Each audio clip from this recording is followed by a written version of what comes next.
How do we learn? How does my son, who's so young, progress from being helpless, the whole eat, sleep, and poop thing, to active, exploring, trying new things? Remember Piaget's stages of cognitive development in Chapter 9? Piaget asserted that children are intrinsically motivated, internally motivated to discover their world. How is it then that some children learn swear words and some do not? Let's look at the enduring issues for this chapter before we get to that question.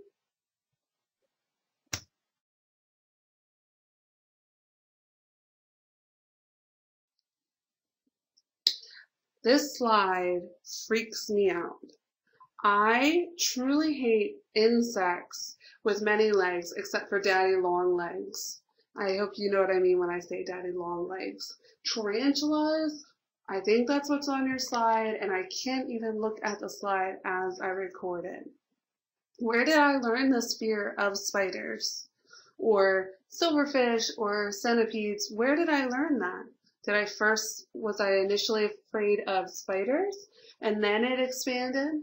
Psychologists consider the question, how is learning influenced by an organism's inborn characteristic? Did I learn this fear from my grandmother's fear, or was I born with this fear? Was she born with this fear?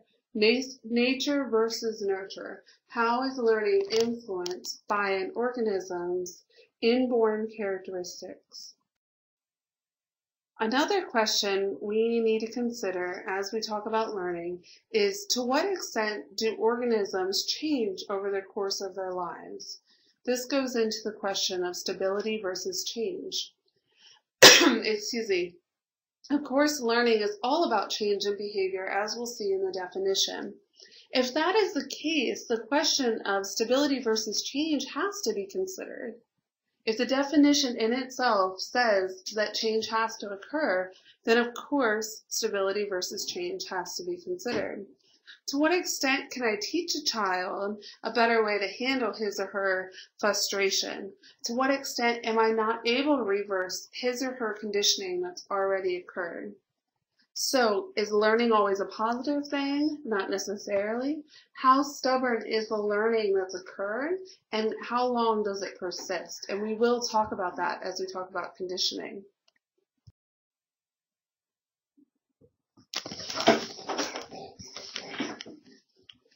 The next question is diversity versus universality. It's so important when it comes to learning. If we think of learning in the typical sense, what do you think of?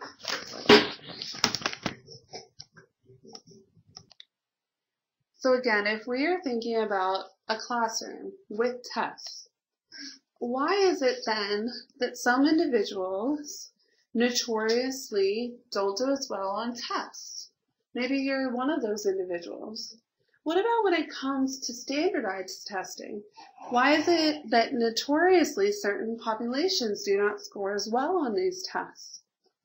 Is it the way the test questions are worded? Is it the manner in which experience has shaped the approach to the question?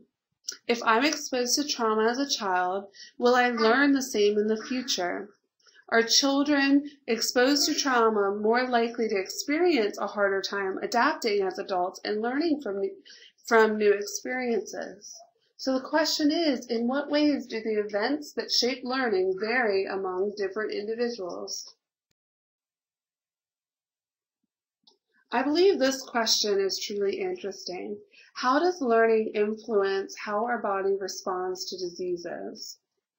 There was recently a study done on the experience of pain. I heard on WITF. We will talk about sensation and perception in the future. How does my anticipation of pain influence my body's response and my experience and perception? Pain is not a solely physical experience. Our body learns that X may equal Y and anticipates that X will always bring Y. Thus, if my son has a poor experience with shots one time, so a poor physical experience, he may anticipate and experience greater pain than another child that did not have that poor experience. Yet, their physical experience may be the same, but their psychological one is not. We will look at the body's conditioning. So what is learning? That is one of your learning objectives for this unit. What is learning? It is any relative permanent change in behavior brought about by experience or practice. This is different than maturation that is controlled by genes that we talked about in the last unit. Again, it is defined as any relatively permanent change in behavior or potential behavior brought about by experience or practice. We looked at what psychology was, and we gave that science was one of the key words in that definition, along with behavior and mental processes. For this definition, the key elements are change in behavior and experience or practice. Both elements have to be present for learning to occur. So when you learn this definition for your test, are you truly learning it? Will you have any change in your behavior? For the purpose of this class, there are 3 types of learning. Behavioralism has greatly influenced the first 2 types of learning. For your quiz, you will have to distinguish between classical and operant conditioning and the respective elements. Classical conditioning, as we're going to talk about, is the type of learning in which a response naturally elicited by one stimulus comes to be elicited by a different formally neutral stimulus. It'll make sense, I promise, or I hope, as we review it. Operant conditioning is a type of learning in which behavior is emitted in the presence of certain or specific stimuli to earn rewards or to avoid punishments. Multiple groundings may lead to not hitting your brother, in theory, but will it actually? Cognitive learning is a type of learning that depends on mental processes that are not directly observable. This is influenced by the cognitive revolution that we discussed in Unit 1, and we'll discuss cognitive learning at the end of this presentation. Often classical conditioning is the most difficult for students to wrap their mind around. Do not overthink this. It is not as complicated as it seems. Some of you may have heard of Ivan Pavlov.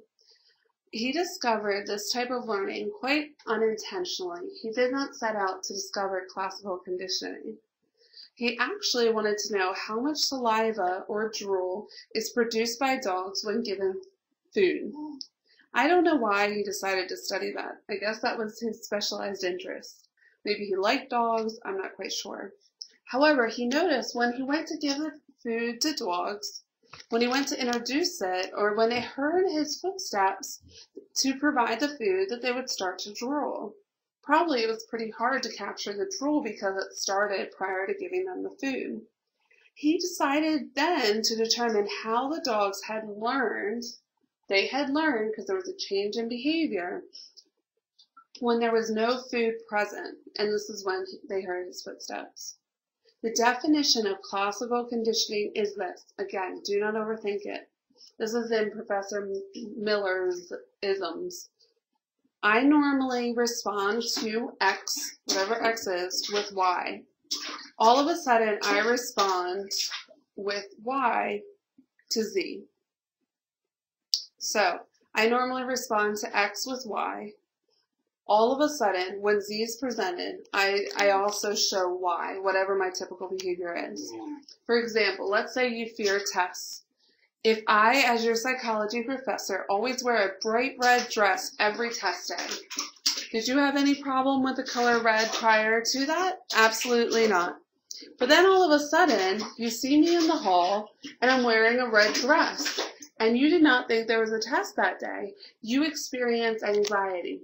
Why is that? Because you've associated red, me wearing red, with a test. Maybe it's a specific dress, maybe it's just the color red. Either way, the fear that you normally experience around tests, you now fear when you see me in the color red. Did you fear the color red before my class? Absolutely not. Did you fear text? Yes. Why then are you conditioned to fear something you didn't fear previously? Because of the association. Do you see that? It is simply the association. The type of learning in which a response naturally elicited by one stimulus comes to be elicited by a different, formally neutral stimulus. Again, discovered by Ivan Pavlov. So, again, classical conditioning is a type of learning in which a response naturally elicited by one stimulus comes to be elicited by a different, formally neutral stimulus. A bell did not equal drool previously. For Pavlov's dogs, food equaled drool. So the stimulus was the food, the response was drool. Then he paired a ringing bell with the food, and it equaled drool. After many pairings of the food with the bell, he simply rang the bell, causing the dogs to drool. So the stimulus then was the bell, and the response was the drool. So the food is an unconditioned stimulus. For your quiz, think about what typically makes a dog drool. It's food. The unconditioned response and the conditioned response are almost always the same. It's the saliva or the drool. The conditioned stimulus is the bell. For your quiz, think about what typically does not make a dog drool in your list of choices. Typically, bells do not make dogs drool. However, after pairing it with the unconditioned stimulus of food, the conditioned response was achieved for the bell, which was the drool.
Let's watch this again.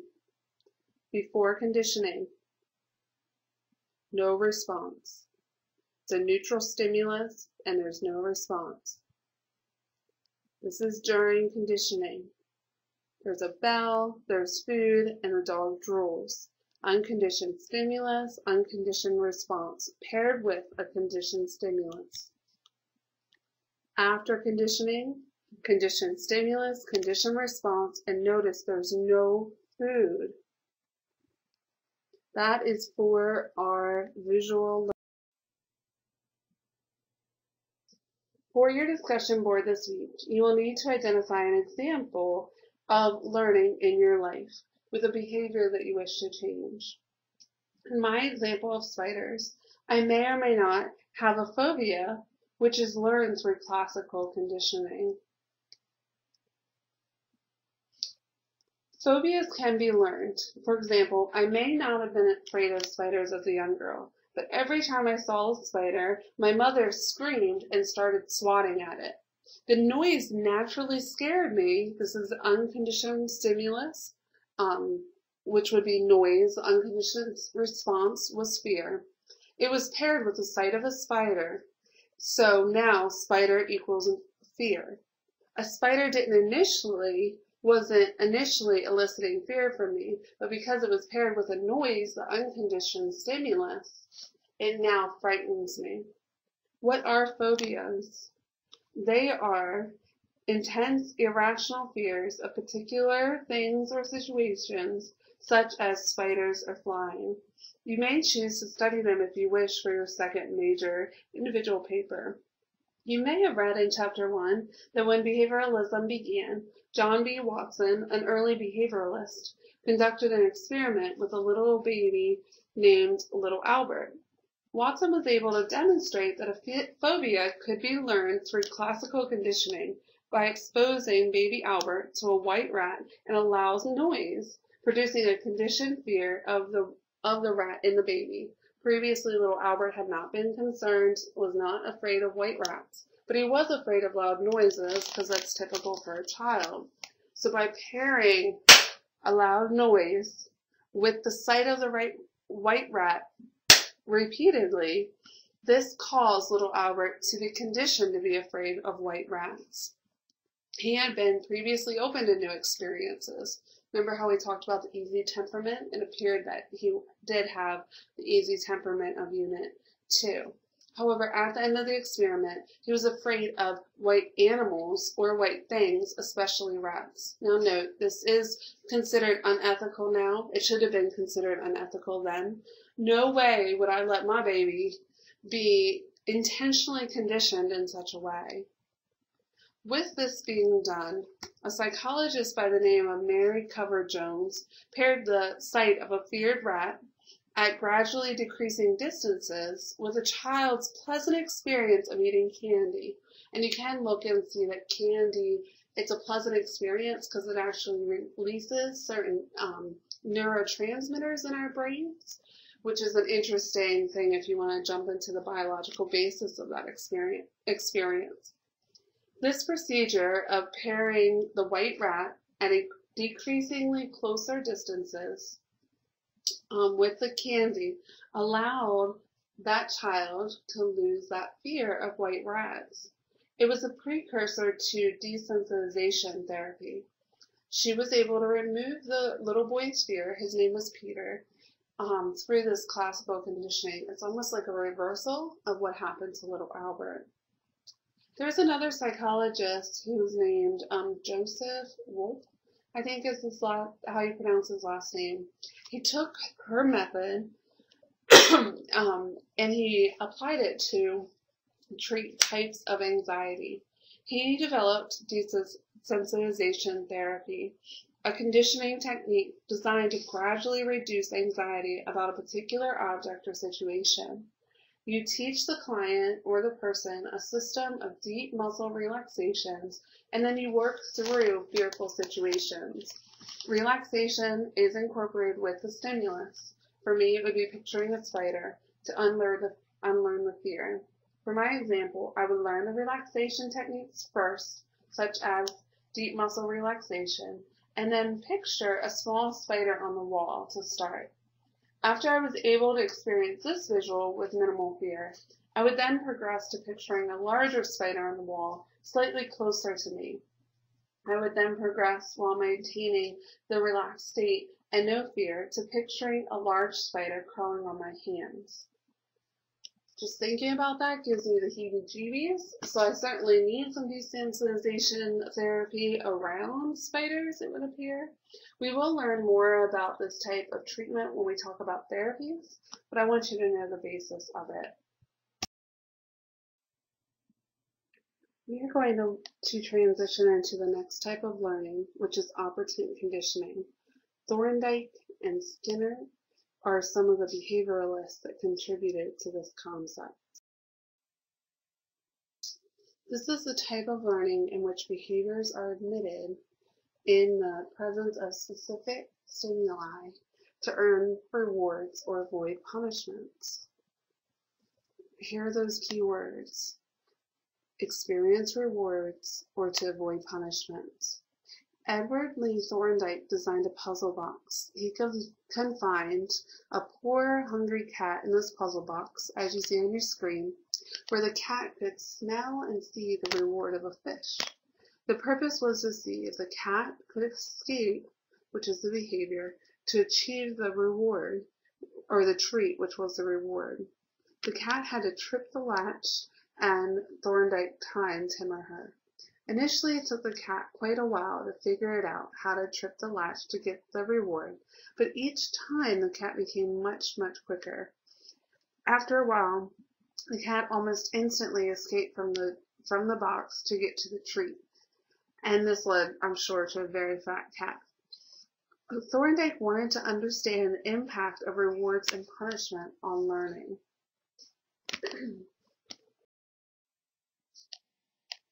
The core of this concept are operant conditions and consequences. I call them operant behaviors. As you see on your slide, an operant behavior is the behavior that is displayed to get something or to avoid something. Right now, I am doing a functional behavioral assessment for a child with autism. I want to know the purpose of his behaviors. So I form a hypothesis. If this kiddo does X, which is the behavior, it serves the purpose of Y, to gain or to avoid whatever it is he's trying to either get or to avoid, with the consequence of Z. And consequence is the stimulus that follows the operant behavior. So that could be a reinforcer, it could be a punisher. We're going to talk about the law of effect. You must know what reinforcement is versus punishment.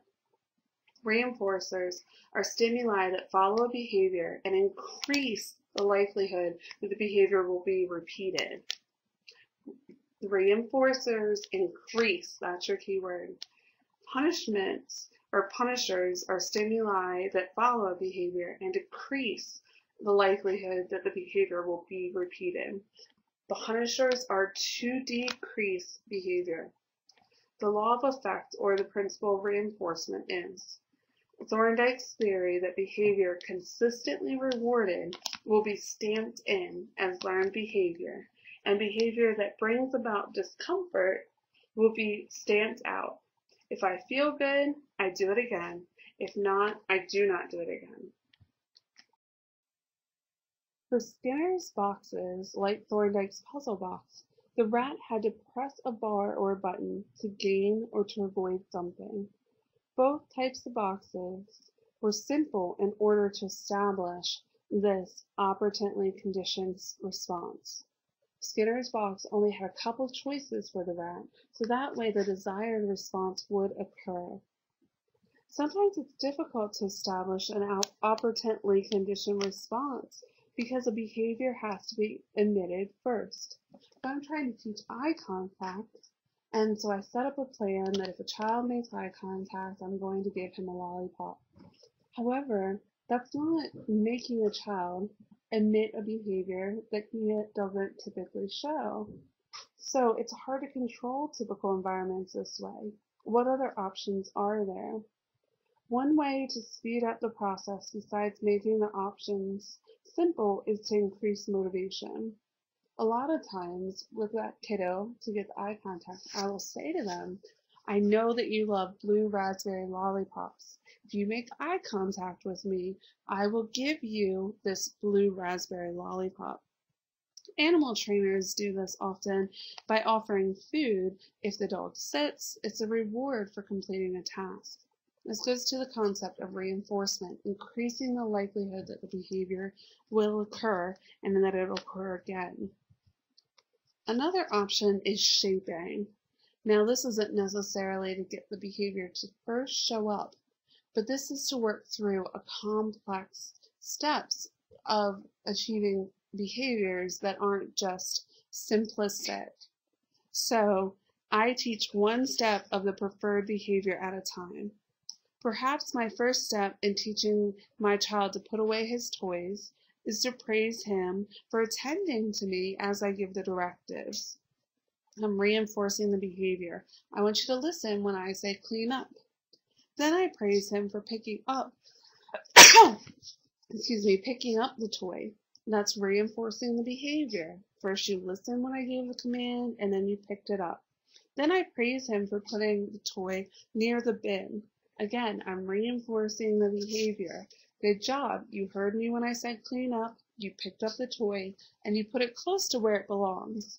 Then I praise him for putting toy near the bin, or in the bin, excuse me, and I keep reinforcing this. So if he regresses, say one day he puts it in the bin and the next day all he does is attend to me and pick the toy up, then I don't give the lollipop. I wait until he goes through the successions of behaviors.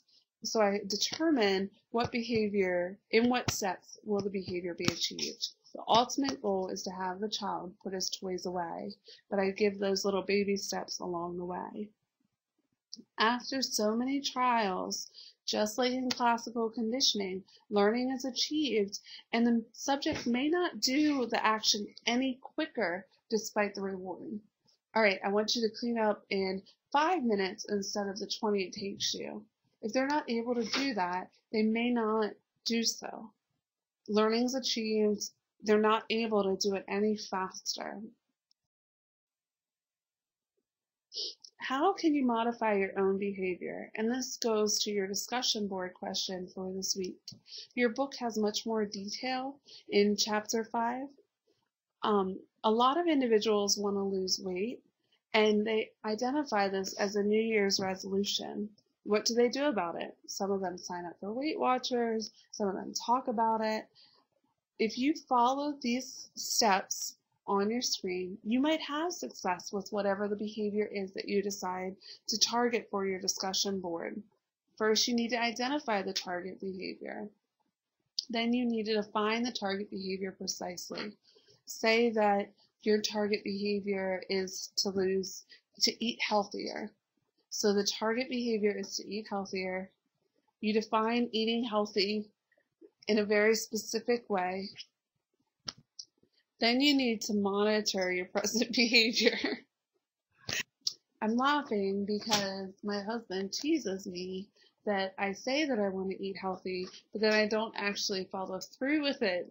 So when you monitor your present behavior, what Weight Watchers does is you actually track what you eat. And that's positive because you've identified your target behavior. You want to lose weight. You define it precisely. I want to lose this amount of weight in this amount of time.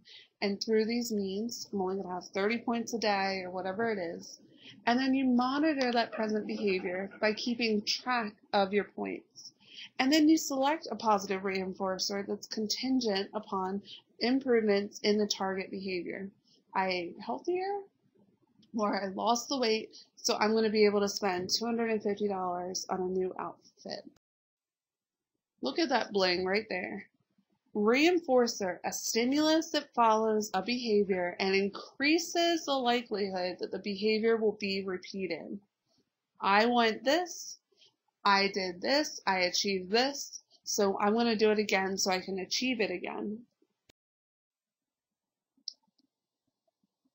This concept's a little hard, so bear with me. Both positive and negative reinforcers seek to increase the likelihood that behavior will reoccur. Negative reinforcers are not punishment. It's not the same thing. Know the difference, which is that behavior, the goal is to have behavior reoccur.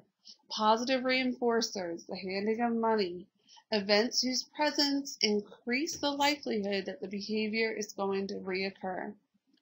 Negative reinforcers, events whose reduction or termination increases the likelihood that the ongoing behavior will reoccur. So, smoke alarms have the unpleasant sensation in order for us to check to make sure all is okay. That's the behavior, checking to make sure all is okay. So my smoke alarm goes off. I'm going to take a step stool to turn it off to get some relief. I'm seeking for that pleasant experience of not that blaring noise. Every time the alarm goes off, which is an unpleasant stimulus, I will turn it off, the behavior, to gain quiet, the pleasant experience. If there was not a blaring, unpleasant noise, I might not attend to it. By reducing it, it's going to increase the likelihood that the behavior is going to reoccur. Why do people believe in lucky shirts? or bad experiences on rainy days. Accidental or coincidental pairings of behavior and reinforcers can create what's called superstitious behaviors. Once learned, these generally harmless superstitious behaviors are performed with the expectation that a reward will follow, like wearing my lucky shirt while taking a test, with the hopes that an A will follow. But why do I keep wearing that lucky shirt? Because it's reinforced. Page 162 describes the research done to show that the expectation of doing better with a lucky item, in fact, makes us perform better. Thus, the next time, I want to include this object in my experience again. Do you see this cycle? I wear my lucky shirt, I get an A. Well, next time I take a test, I'm certainly going to wear that shirt again. Now, the shirt is we believe it's a positive reinforcer, that it's the presence is going to increase the likelihood that the behavior is going to reoccur. Handing of the money is a positive reinforcer. A negative reinforcer, again, seeks to increase the likelihood for behavior to reoccur. So positive, you introduce something. Negative, you take it away, both with the goal of increasing the likelihood of the behavior reoccurring. Punishment is different. Punishment is to decrease behavior. It's any event whose presence decreases the likelihood the behavior is going to reoccur. It's to decrease. We gotta know the difference between punishment and negative reinforcement. Punishment adds something unpleasant to the environment. It weakens the behavior that precedes it. Punishment adds something. Negative reinforcement removes something unpleasant from the environment. It strengthens the behavior that precedes it. If the smoke alarm blows off, I hear that blaring noise. If I go reset it, the blaring noise will stop. Thus, when the smoke alarm goes off again, I will jump up and do that behavior again to remove something unpleasant. Punishment seeks to get rid of the behavior. Negative reinforcement wants the behavior to occur again. Know that difference for your quiz. Is punishment bad? Is it wrong? It is certainly not wrong. Can it be handled wrongly? Absolutely. Why do children keep misbehaving if punishment is present? Why do I keep driving too fast despite speeding tickets, which is a punishment? To be effective, punishment must be swift. It must be shortly after the event. It must be paired with it. It must be sufficient without being cruel. It must be consistently applied. All infractions of a rule must be punished, not occasional infraction.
to punishment.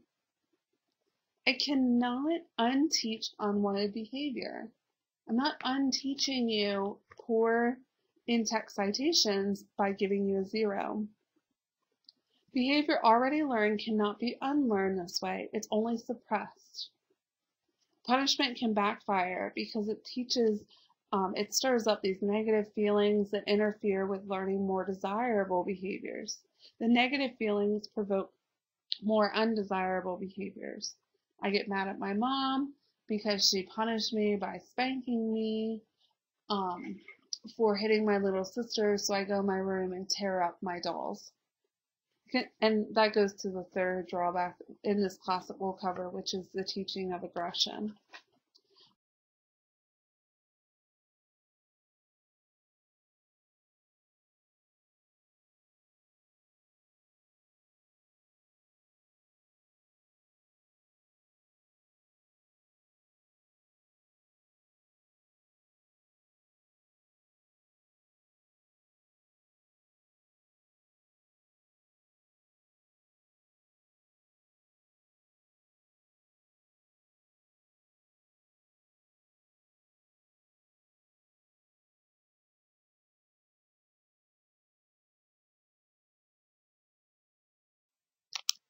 Learned helplessness is the failure to take steps to avoid or to escape from something unpleasant or adverse that occurs as a result of previous exposure to unavoidable painful stimuli. And again, this is Martin Seligman and his colleagues when they studied this learned helplessness in their experiments with dogs. They placed 2 groups of dogs in chambers that delivered a series of electric shocks to the dogs' feet at random intervals. The dogs in the control group could escape the shock by pushing a panel with their nose. The ones in the experimental group could not turn off the shock. They were, in effect, helpless. Next, both experimental and the control animals were placed in a different situation, one in which they could escape by jumping over a hurdle. A warning light always came on 10 seconds before each 50-second shock was given. The dogs in the control group quickly learned to jump the hurdle as soon as the warning light flashed, but the dogs in the experimental group didn't. They just laid there and they accepted the shocks, because previously they hadn't been able to escape that painful stimuli. Why would the conditioned dogs refuse to move when shocked? They've been harnessed while being conditioned, had apparently learned that in the original tone and shock situation, there was nothing they could do to escape it. So when they were in a situation where they could have escaped, they did nothing because they had learned to be hopeless. They believed that they could not escape, so they did not try. How does learned helplessness play out in your life, in your children's lives? Let's go back to the example of a 0 on assignment for an in-text citation error.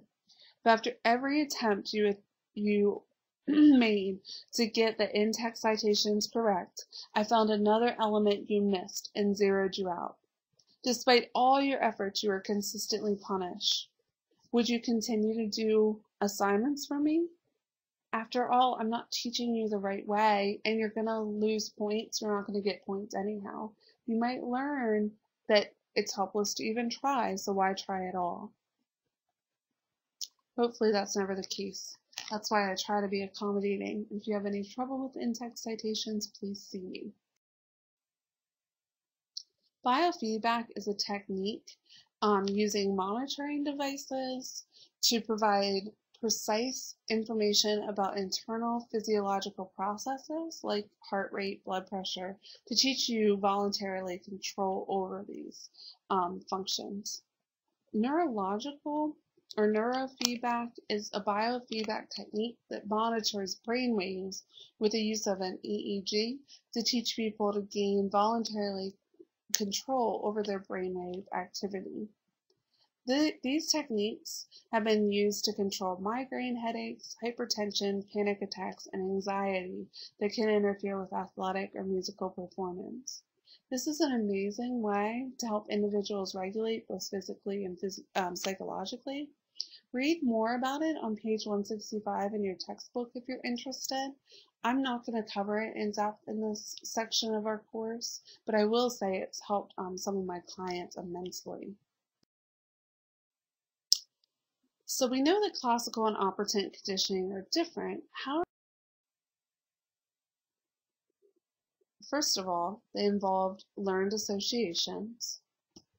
Secondly, responses are under control of stimuli in the environment. Now, in classical, it's a passive situation, where operant, it is a very active situation. Responses will gradually disappear if not periodically renewed, and new behaviors can be built upon previously established ones. And we will talk about higher order conditioning in a few minutes. What about contingencies? A contingency is a if-then relationship between two events, like a conditioned stimulus and an unconditioned stimulus. So you see on your screen a bell and the food. And again, there would be no relationship of drool and bell to dogs without this classical conditioning.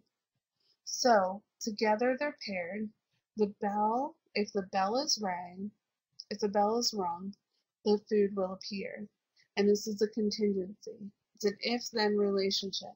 So the dog learns, if the bell is rung, the food will appear, thus I can drool because I can expect the food to occur. In this situation, the conditioned stimulus signals that the unconditioned stimulus is about to happen. The bell means the food's coming, so I can drool. The conditioned stimulus must come before the unconditioned stimulus, and it must occur in close proximity to the unconditioned stimulus. If I ring the bell, 10 minutes pass and there's no food, dogs may not associate those two things.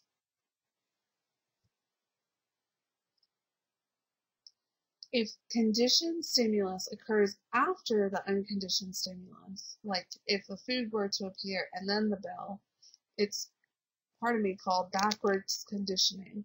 Backward conditioning. It wouldn't work in the case of Pavlov's dogs, but how it could work is if there's a noise that's made, like a bell ringing, after a painful experience, like a shock.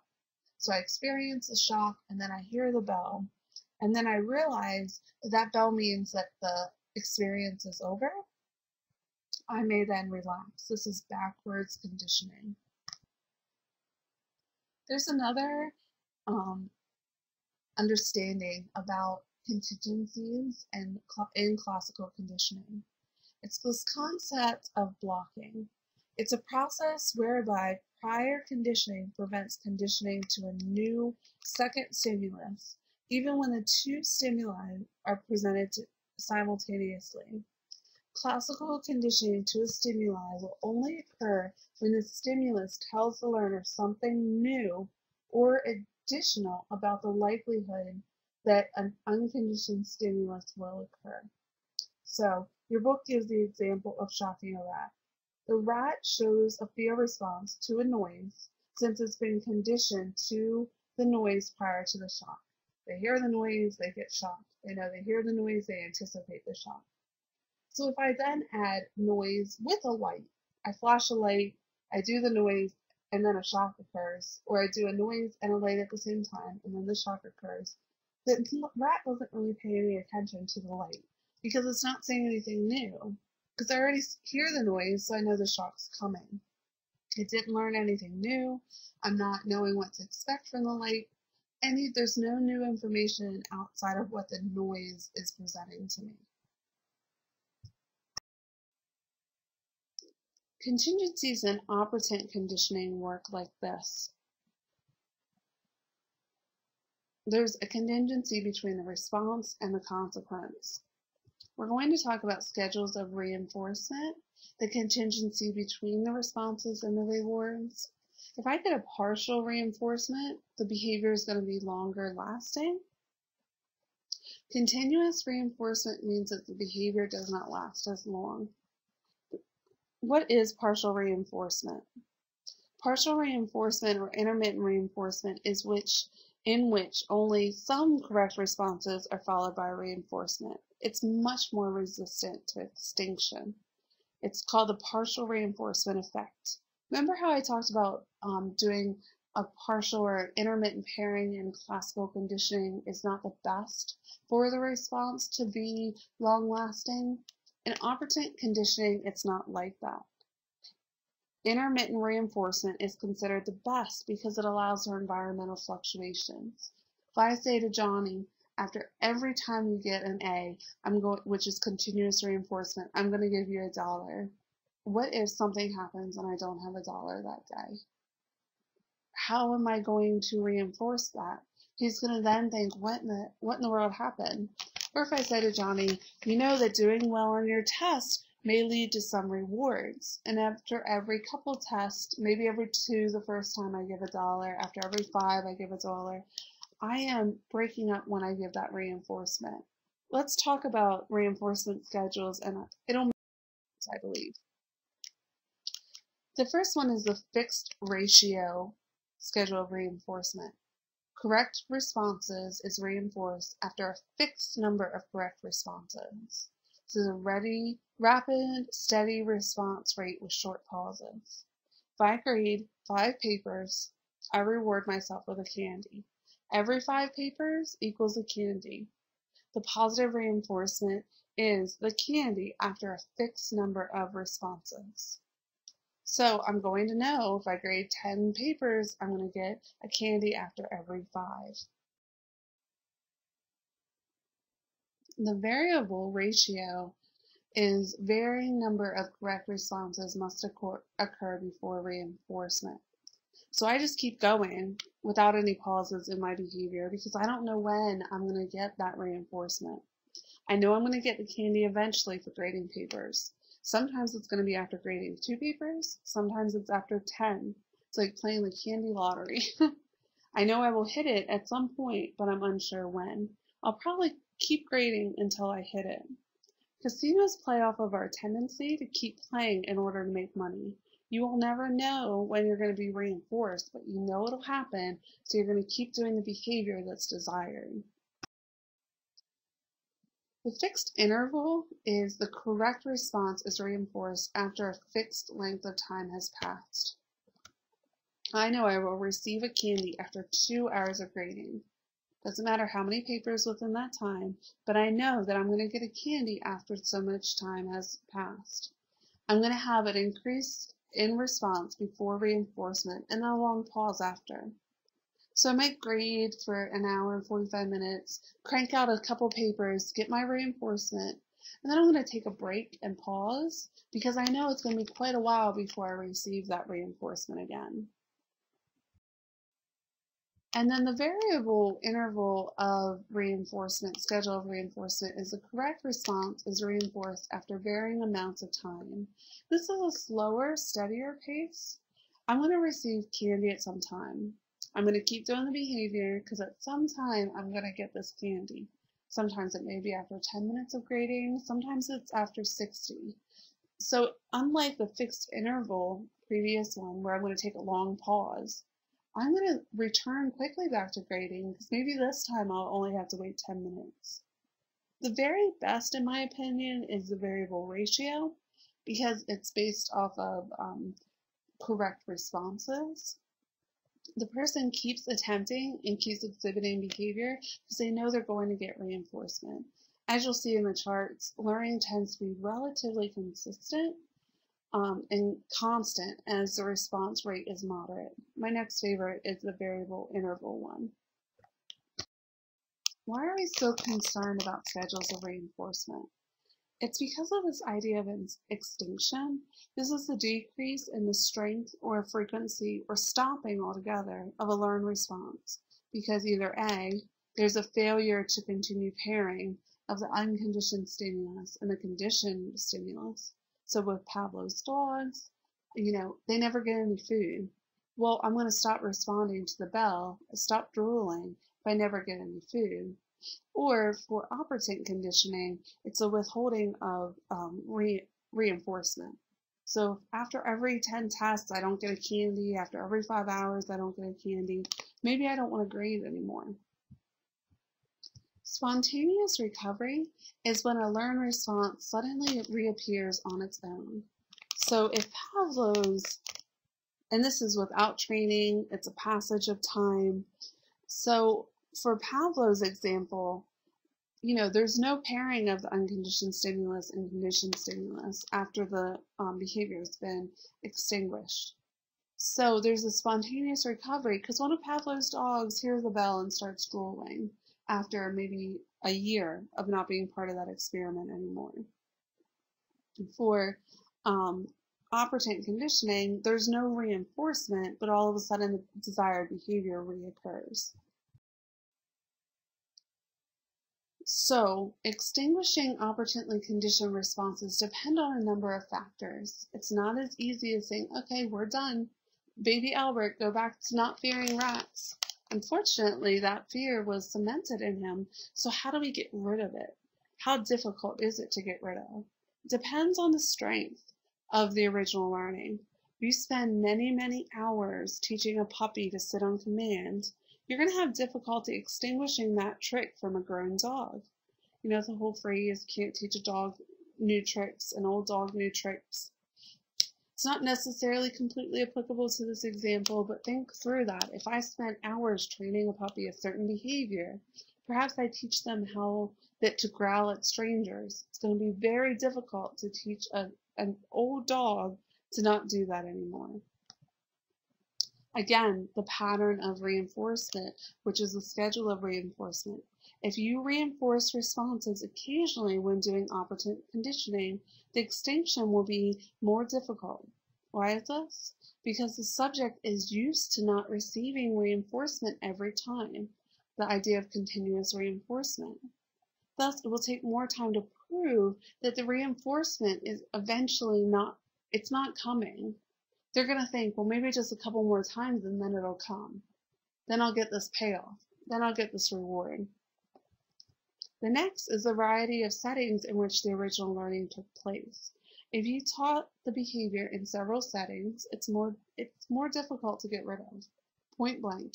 If I taught a dog to just growl at individuals, strangers at my house, I'm going to have to teach him, and it's going to be hard because of the original learning.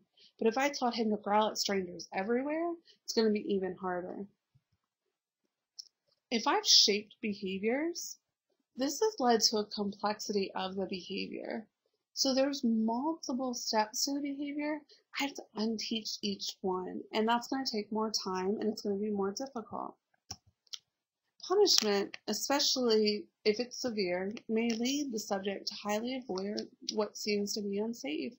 So thus, learning through punishment versus reinforcement can make it more difficult. But why would I want behaviors to go away? Isn't the whole point that I teach behaviors? Well, if I'm working with an individual with complex trauma, we need to extinguish certain operantly conditioned responses. Let's suppose I have a student who learned from a young age that people were unsafe due to physical abuse. At times, so this is intermittent, the reinforcement, when his stepfather was drunk, he would beat him, and this was throughout his childhood. So it's a variable schedule, which is number 2 on this list, and the strength of the original learning, number 1, is strong. Excuse me. In addition, as he got older, he was bullied at school and got beat up there. This is number 3. It's a variety of settings. He may have learned a complex series of ways to deal with the physical abuse. I would want this individual to learn the world is safe in certain places, since he's attempting to hurt others now, since he experiences mistrust. It's going to take much work and positive and negative reinforcement now. This is going to be very complex. Not all learned behavior is healthy behavior. Okay?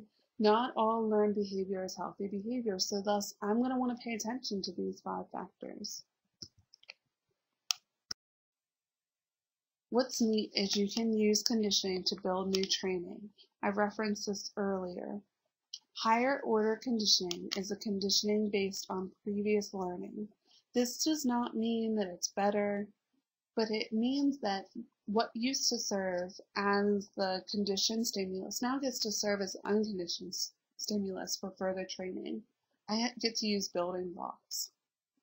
So for Pavlov's dogs, in experiment 1, the conditioned stimulus was the bell. It equaled drool that was not typical.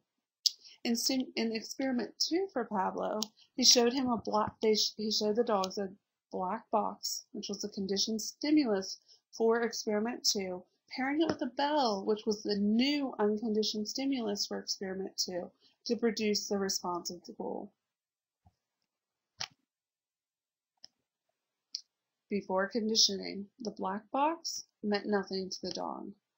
For experiment 2, black box, bell, drool. Black box plus the bell equals the drool. The bell in this is the unconditioned stimulus to produce the unconditioned response of drool, and that's with the black box. After conditioning, I have a black box, and all of a sudden I have the dog drooling. There was no bell sound.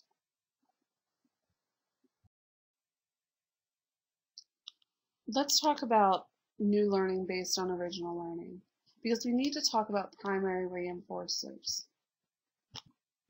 Primary reinforcers are reinforcers that are rewarding in and of themselves.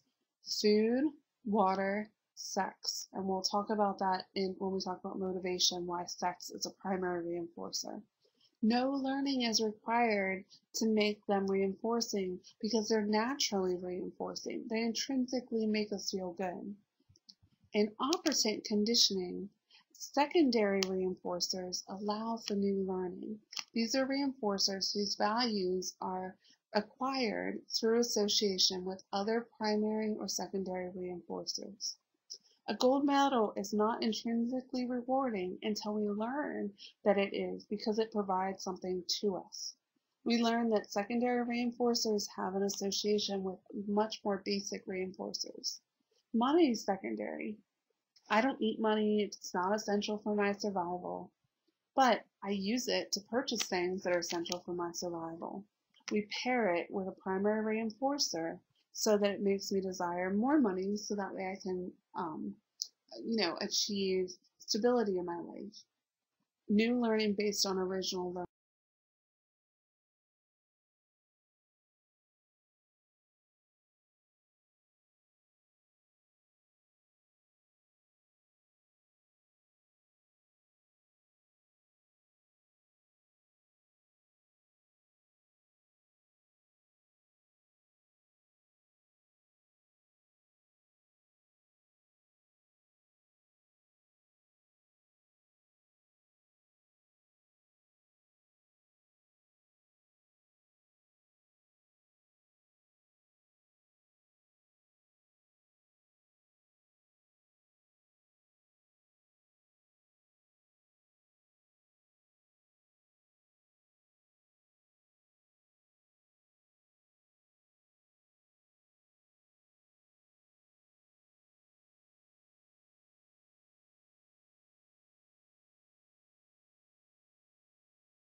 Element of learning to talk about, and this is cognitive learning. Remember how behavioralists wanted to only review behavior that was observable and measurable? Some psychologists believe that we cannot ignore cognitive learning, for mental processes are important to learning. Cognitive learning is this: learning that depends on mental processes. It's not directly observable, and it's not directly measurable. That does not make it not important. When you did your learning style quiz for your class activity for this week, are you an active or are you a reflective learner primarily? How did you come to be that way? Is it because you were reinforced for thinking quietly about a concept before working through it, or have you always been that way? If it's the latter, it's a reflection of cognitive learning, not conditioning. It's the way your mental processes tended to work. Not all learning is observable or measurable. There's this concept called latent learning. It's a learning that is not immediately reflected in a behavior change. Remember, we define learning as having to have a behavior change. So again, learning is defined as changes to behavior from experience or practice. Although there are eventual changes to behavior, when it is not immediately reflected in a behavior change, it is considered latent learning. Tolman's experiment discovering this principle is on page 175. He studied how rats without food rewards at the end of a puzzle box still learn the puzzle. Thus, despite no reinforcement, learning, conditioning still occurred. When given motivation, like food, the latent learning manifested. Does this principle have any impact on you right now? Perhaps it just set off a light bulb in your mind for how it worked in a previous class. You now understand it, and it may reflect in a behavior change. However, for most of you, the concept of latent learning will not manifest in your behavior until a test. Thus, it's latent learning. When Tolman discovered is not just latent learning, it's also the concept of a cognitive map. This is the learned mental image of a puzzle box for the rats. A cognitive map is defined as a learned mental image of a spatial environment that may be called upon to solve problems when stimuli in the environment change. For me, a cognitive map is used to guide myself home if driving at night when I typically drive the route in the daytime. Is it the same route? Sure. But is there different stimuli in the environment? You betcha.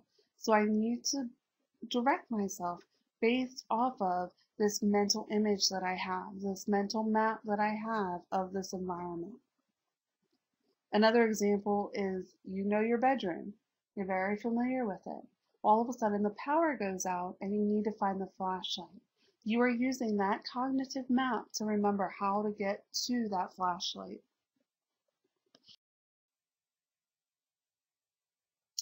The Gestalt psychologist Kohler conducted a classical series of studies with chimpanzees, examining sudden insight into a problem solution. And you can look in your book to look at that further. How did he discover this concept of insight? It's that learning that occurs rapidly as a result of understanding all the elements of a problem. You know that light bulb moment? And right now I'm thinking of Despicable Me when the villain says light bulb because he has this flash of an idea. This is insight. It's learning that occurs rapidly as a result of understanding all elements of a problem. We have another element though, it's called a learning set. This is the ability to become increasingly more effective in resolving problems as more problems are solved. Greater insight leads to greater abilities to solve problems. You learned how to learn. This is by Barlow, as cited in our book. For those of you who are active learners, learning sets appeal to you as the experimenters described on page 176. You wish to try something out, perhaps a few times, to gain insight into the problem, and then you apply that knowledge to the next problem. This is your learning set. Reflective learners also apply insight in learning sets, but in different ways.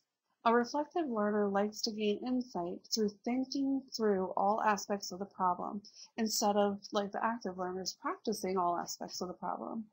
Then insight is gained from problem one, it's applied thoughtfully to problem two.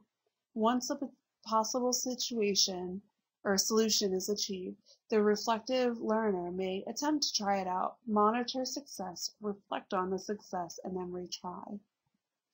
Insight is often common for Felder and Solom's both global and sequential learning styles, despite common misconceptions. The ones that founded the principle that we use to take that quiz on your learning style, they explained many people who read the description of the global versus sequential learners may conclude incorrectly that they are global learners since everyone has experienced bewilderment followed by a sudden flash of understanding. What makes you global or not is what happens before the light bulb goes on. So everyone experiences insight, all types of learners. But what they're saying is it's what happens before the light bulb goes off, or it goes on, before the light bulb goes on that tells you whether you're a global learner or whether you're a sequential learner. The sequential learner may not fully understand the material, but nevertheless do something with it, like solve homework problems or pass a test, since the pieces they have absorbed are logically connected. Strongly global learners who lack good sequential thinking abilities, on the other hand, may have serious difficulties until they understand the big picture. Even after they have it, they may be fuzzy about details of a subject, while sequential learners may know a lot about specific aspects of a subject, but may have difficulty relating them to different aspects of the same subject or to others. This phenomenon described is by these authors of bewilderment followed by a sudden flash of understanding is this concept of insight. And what they're saying is sequential learners, you learn in a sequence. You logically learn. You're not concerned about the big picture. You want to know that A leads to B equals C. So insight equals learning set. I must have insight to develop a learning set, and a learning set is the ability to become increasingly more effective at solving problems. Once I've solved a problem, I'm better at solving the next problem. The global learner may just look at the big picture. I need insight in order to have a learning set. They're not following all the sequences of events. They're not filling in all the details along the way.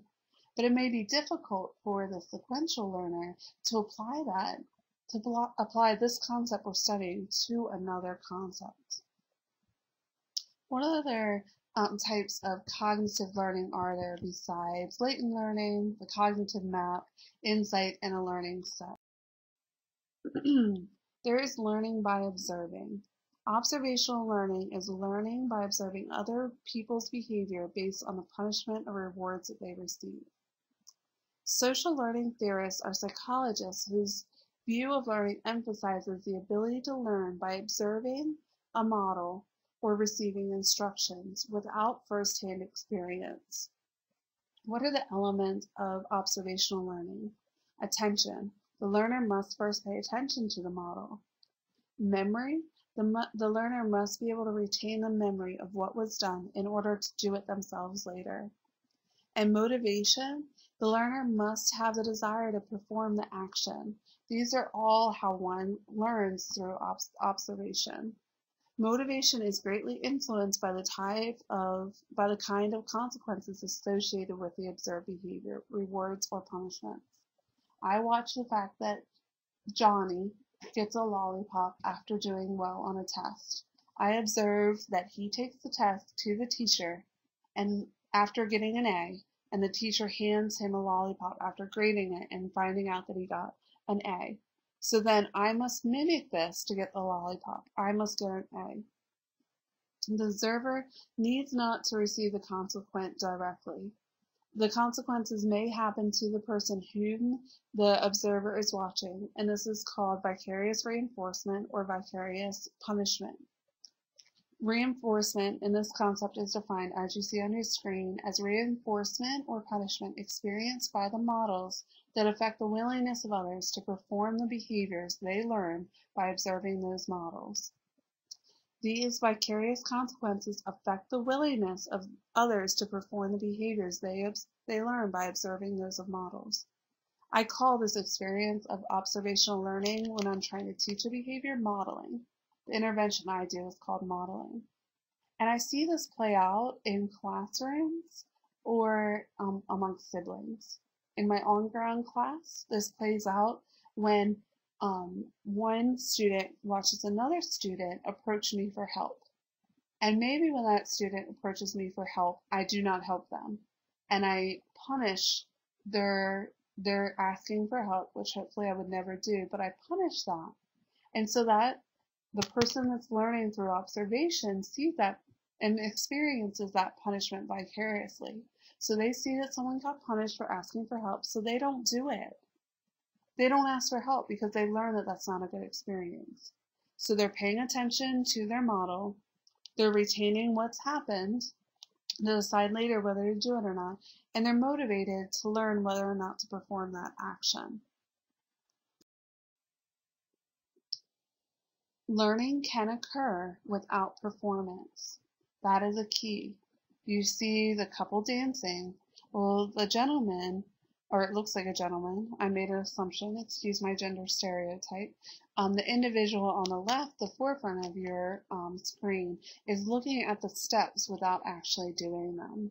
We can learn without any change in overt behavior that demonstrates our learning.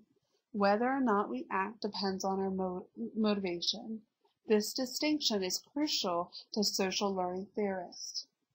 That individual on the left may have learned those dance steps, but whether or not he learned them or not, we don't know because we don't know without seeing the action. But whether they act or not, because I'm not sure if it's a man or a woman, it's strictly dependent on his motivation or her motivation. Sorry, I'm trying to correct myself. Are they motivated to dance those steps? Learning can occur without showing that the learning occurred. And remember the concept of latent learning.